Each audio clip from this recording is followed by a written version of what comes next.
OS yasiramuka n'ayimba n'ennyimba z'Ekiyisiraamu ng'azimba n'okusinga bagyaluna mu biru. Yakyusa erinnya n'ayeetumaani yali Abdushakur alina kaliki ya Allah kakubira ddala n'amala n'atuleetinga down y'abasiraamu n'afuna n'omukyala gwe bayita Aisha oyo omukyala bambi yalina obuzibu bw'omutima ng'era muganda wange buli omusajja bamuteeka ku bunkenge ng'omutima gwewuuba omutima gwa Aisha gwewuuba era OS yasanga obuzibu ennyo okubeera ne Aisha nga buli wabeera nti sheeganye oba oluyimba tannafulumya ng'omukyala omutima gwewuuba eyo ne tuvaayo Dr. Jose Chameleone Gaddafi gwasinga otegeera emboozi ye gwe yalimu okubaamu sembe okusiramuka alona mu birunde egundi ne Grace Sekamate yafuuka Sulaiman Sekamate. Grace Sekamate yasiramuka lwa mukyala yali Grace Sekamate n'asiramuka n'afuuka Sulaiman Sekamate ne buli we yagenda nga muganda wange mu bivuluka bia nga walaba wali abantu akakwekende bwati emabega nina n'abasiraamu abayimbi bemmanyi kati agera muzzemu basemwanga nti mujja kwogera nnyo ng'akwata akakebe ka Red Bull ng'aliwamu ka Savana oba ka Heineken oba ka Kasolite nga golooza onyumya na muntu ali ka Red Bull ng'ogenda olaba vibe ziri wagulumbire ng'ogamba musiraamu kiki Gaddafi yasiramukira kibuli ku muzikiti ava ku muzikiti okutuuka ku kitebe kya Eagles Production Golden Band ku kalenda ennyonta okumuluma Sisi baita Anas nga zimukuba yasiramu ennyonta yagimalira ku kakirabu akanyogoga abana ekyaga yategeera kikirabu awo Gaddafi kyamwokya mangu taata Sezaala ne bamugamba waayi naye bangamba ebiseera ebyo muganda nga embaga ya Bobi Wine yali efuuse ekizibu mu ggwanga ng'omuyaya alina oteekawo buli mbeera naganka ngende ntola shahada umpanike omukono mu bbanga naye embaga ya Bobi Wine principal efuuse ekizibu bwekyo yasibira ku kibbi yani omulala awo mpozi eyaddakaawo bamuyita Lukumani ono yeyawula godi ono yagamba ennyimba ze tuzigyezo Segawa Lukumani omanyi mu ddiini y'obusiraamu tulinamu ekibinja kye bayita bazikiri kalenge bano batambula batabaala ebyalo okubuulira enjiri bambala yafuuka zikiri kalenge obukalabanda bambala amakanzu tebakkiriza mu kwambala nampale bankutu omanyi omubaka Peace Be Upon Him we yakoleranga dda awedda nga yeesiba nkutu n'amakanzu kati bo obulwanyo mu mulimu gw'obwazikiri kalenge ofuuka dai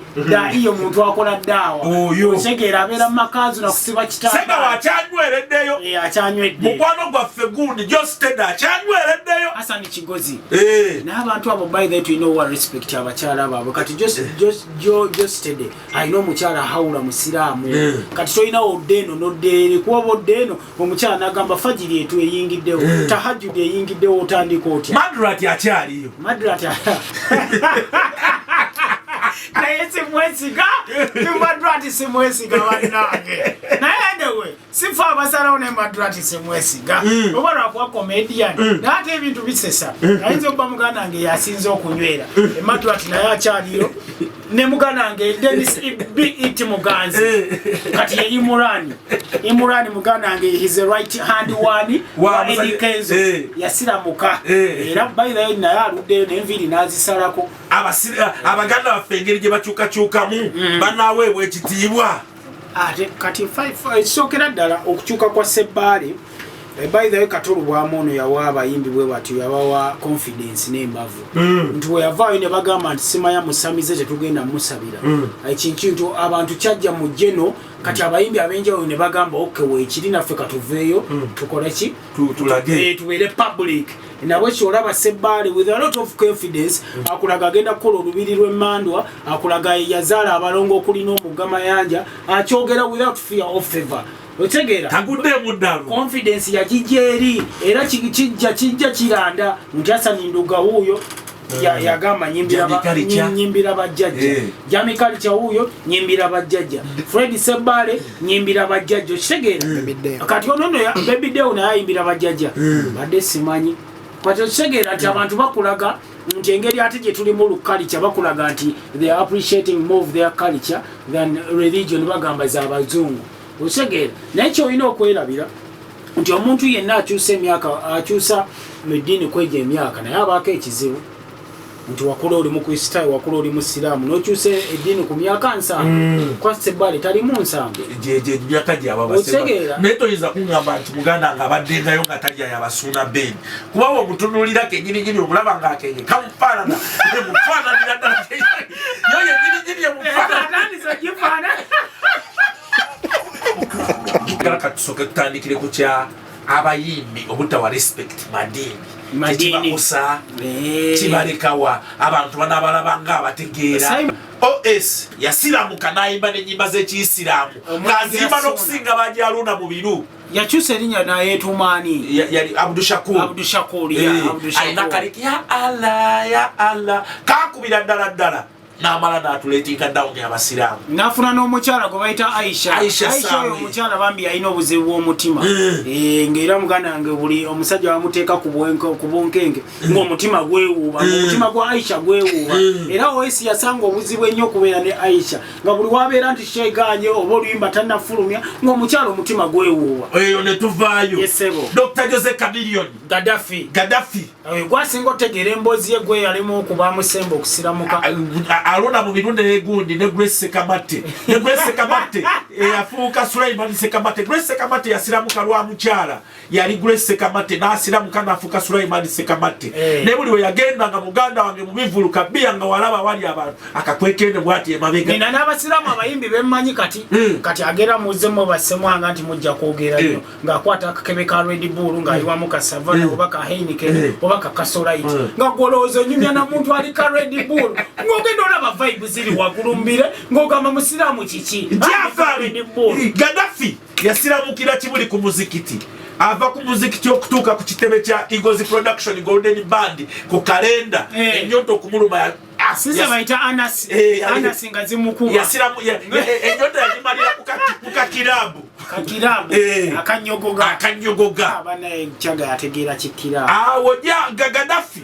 kyamwokya mangu taata Sezaala ne bamugamba owaayi naye bangamba ebiseera ebyo muganda ng'embaga ya Bobi Wine yali efuuse ekizibu mu ggwanga ng'omuyaya alina oteekawo buli mbeera nagaka ngende ntola shahada umpanike omukono mu bbanga naye embaga ya Bobi Wine principal efuuse ekizibu bwekyo yasibira ku kibbi yani omulala awo mpozi eyaddakaawo bamuyita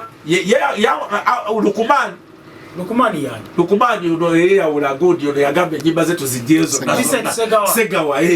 Lukumani omanyi mu ddiini y'obusiraamu tulinamu ekibinja kye bayita bazikiri kalenge bano batambula batabaala ebyalo okubuulira enjiri bambala yafuuka zikiri kalenge obukalabanda bambala amakanzu tebakkiriza mu kwambala nampale bankutu omanyi mubaka peace be upon him we yakoleranga dda awedda nga yeesiba nkutu n'amakanzu kati bo obulwanyo mu mulimu gw'obwazikiri kalenge ofuuka dai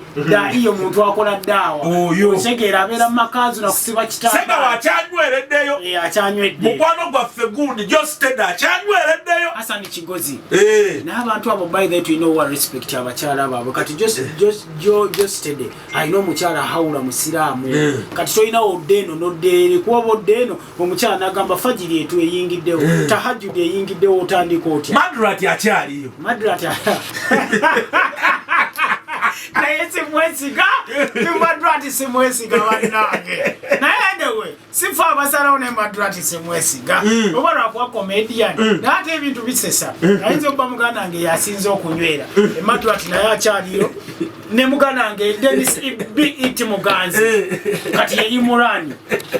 muganda wange is the right hand one wa Eddie Kenzo yasiramuka era by the way naye aluddeyo n'enviiri n'azisalako abaganda baffe engeri gye bakyukakyukamu banaaweebwa ekitiibwa ate kati sookera ddala okukyuka kwa Sebbali by the way katolubwamu ono yawa abayimbi bwe batyo yabawa confidence n'embavu nti we yavaayo ne bagamba nti simanya musamize tetugenda musabira ekintu abantu kyajja mu jeno kati abayimbi abenjawulo ne bagamba weekiri naffe katuveeyo tukole ki tubeere public nabwe kyolaba Sebbali with a lot of confidence akulaga agenda kukola olubiri lw'emmandwa akulaga yazaala abalongo okulina omugamayanja akyogera without fear of favor otegeera tagudde muddalu confidence yagijja eri era kijja kiranda nti Hassan Nduga wuuyo yagamba nyimbira bajjajja Jami Culture huyo nyimbira bajjajja Fred Sebale nyimbira bajjajja kitegeera kati ono ya Baby Deo na yimbira bajjajja badde simanyi kwate kitegeera ati abantu bakulaga nti engeri ate gye tuli mu culture bakulaga nti they are appreciating more of their culture than religion bagamba za abazungu kitegeera naye kyolina okwerabira